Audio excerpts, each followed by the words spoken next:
actively encouraged to fit airbags, and it's only in Europe we seem to be dragging our feet.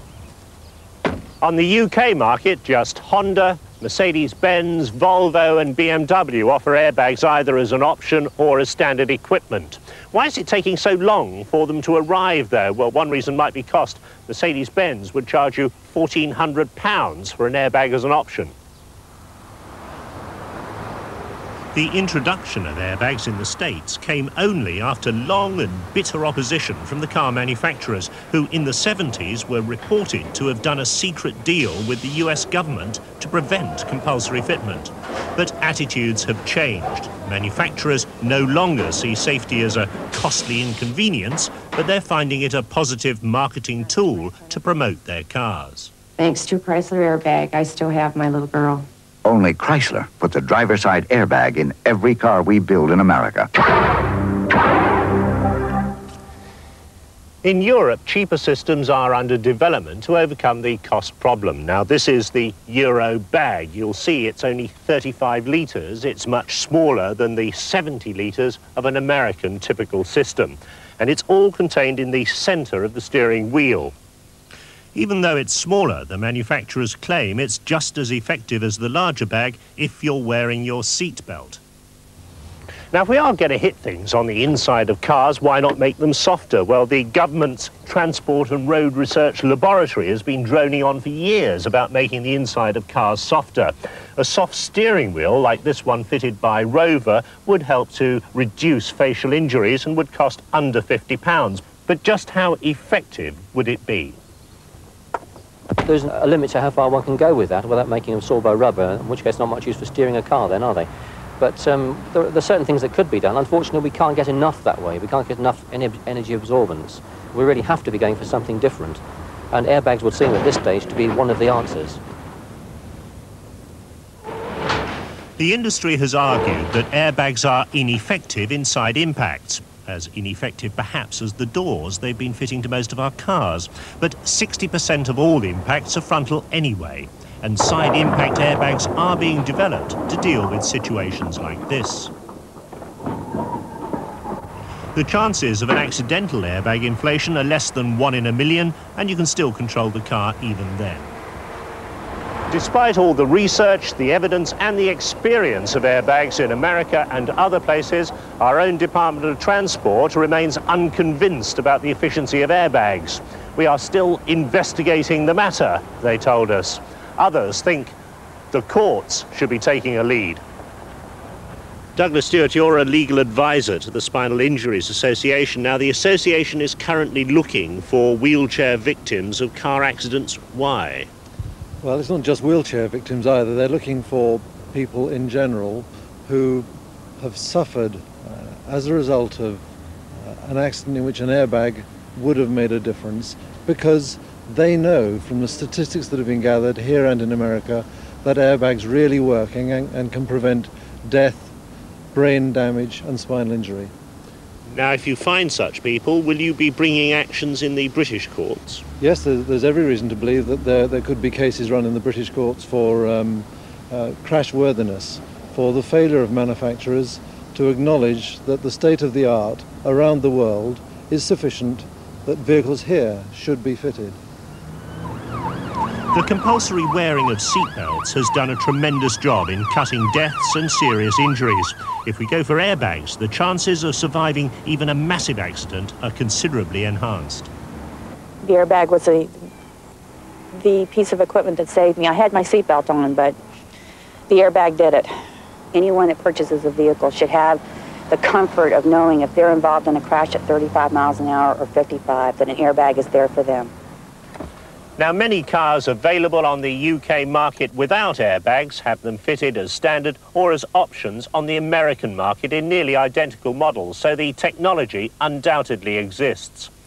Why should we have to wait for legislation to force the industry to provide something that is so self-evidently a major safety advance?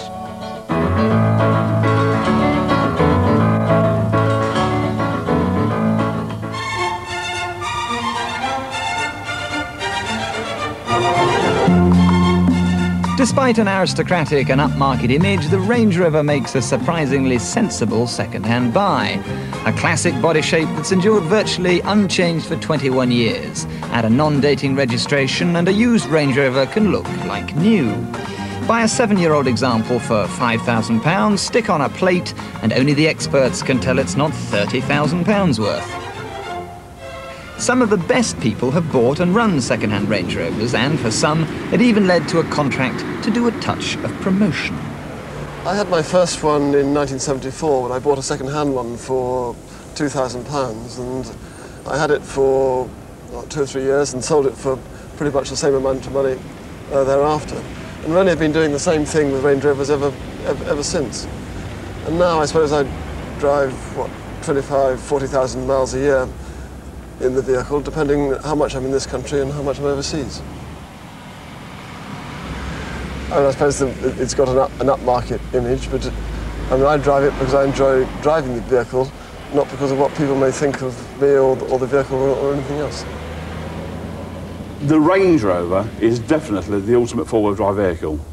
You know, you don't see members of the royal family and, you know, the sort of upper echelon of our society driving about in Daihatsus or Shoguns or Troopers. The Range Rover is the thing, and I think really that to appreciate the quality of it, I think it's very, very important to look at one on a ramp. If you sort of inspect the underside of it, you realise what you're getting for your money. Range Rover dealers may offer potted palms and peace of mind, but there's no need to pay these highly polished showroom prices if you know what you're looking for. Should paint it all over. The Range Rover isn't like a car, it's more like a van. So look for signs of hard work in some unexpected places. This example had a lot of filler on the roof, suggesting some clumsy roof rackery, poorly repaired. Always stand on the sill and check the entire roof area. Hey, look along here. All runs on the lacquer lot. Yeah, been painted all over, isn't it? Don't want to put filler, eh? Mechanically, the Range Rover is very strong.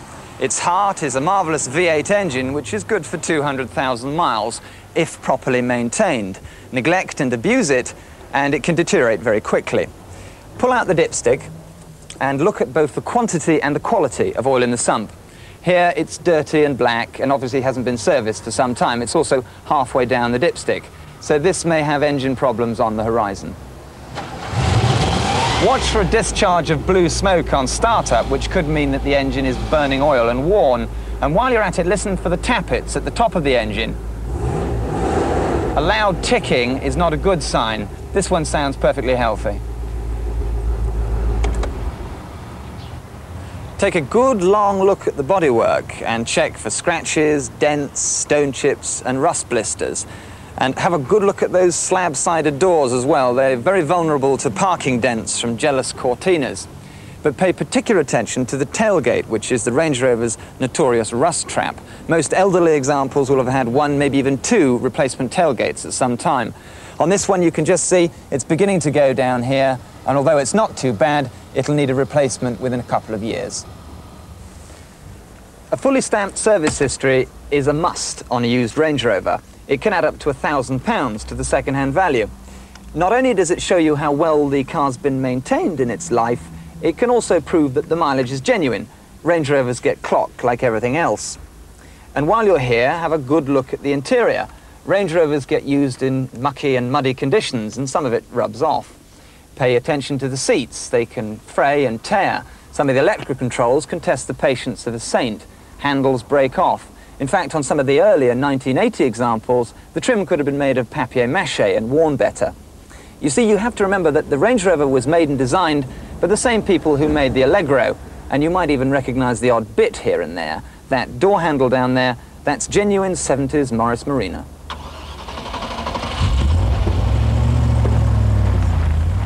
Speed is not the Range Rover's strong point. By today's standards, the 3.5-litre model is as quick off the mark as the Archbishop of Canterbury in full regalia, but it does make an effortless motorway cruiser. Petrol consumption is a major downside, and if you enjoy yourself, reckon on 15 to the gallon. Always insist on a test drive and keep your senses peeled for those expensive clonking noises.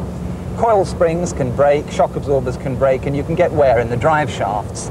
So try the throttle on-off technique, like this.